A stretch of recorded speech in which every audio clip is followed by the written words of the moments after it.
Games come in many forms, styles, genres, and formats, but sometimes there is a piece of software that has been classified by the official word of Steam and the publishers as a game, but for which there appears to be, at first glance, no gameplay. This is very much the case with Virtual Cottage. Virtual Cottage was released in October of 2020 and published by DU&I.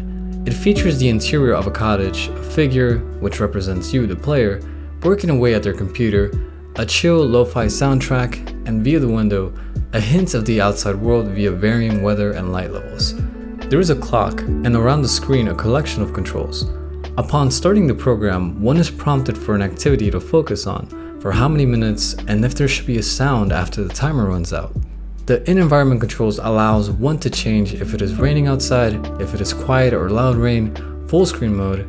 Virtual Cottage uses a 24-hour versus AM/PM clock, a pause button for the music or timer, and general music controls. And in the end, in a material sense, that's all about there is to Virtual Cottage. Your character grooving at the computer, a cat hanging out nearby, some unfinished carpentry in the corner, a discarded sock on the loft railing, and a suspiciously clean kitchen area, plus the controls. And so, it may be very hard to classify this as a game in the traditional sense. You don't move your character around, you don't manipulate items inside the cottage except for the music, and the rest is effectively meta on top of that core looped animation. So the question stands then, is this a game? In the world, there are numerous examples of games that are much more than their mechanics. For instance, when I run into someone who spent large sections of their life playing EVE Online, it is rare to hear about the specific mechanics of the game. Instead, there are stories of alliances, battles, plots, intrigues, and betrayal.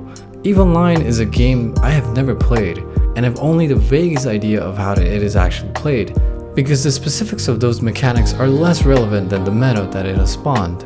Epic Tales of Glory appear to be much more of what an individual gets from the game than the specifics of how much resources one has acquired in any particular day.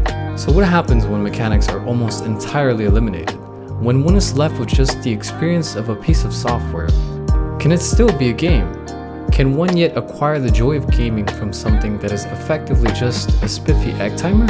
This author would argue yes, and that Virtual Cottage is an excellent example of this.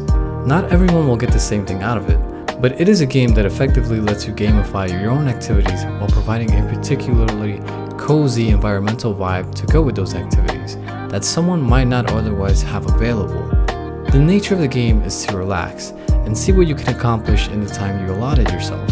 For some, this is not only a useful tool, but the best way to turn mundane workday into something closer to play. For others, it won't be of much help.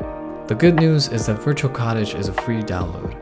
So if you're looking for a way to help change the dynamics of your productivity and give even the dullest things the feel of a video game, I recommend checking it out. And if you don't like it, you're not out any cash. The free price tag also makes it easy to forgive that there is effectively no customization of the cottage environment beyond weather and music.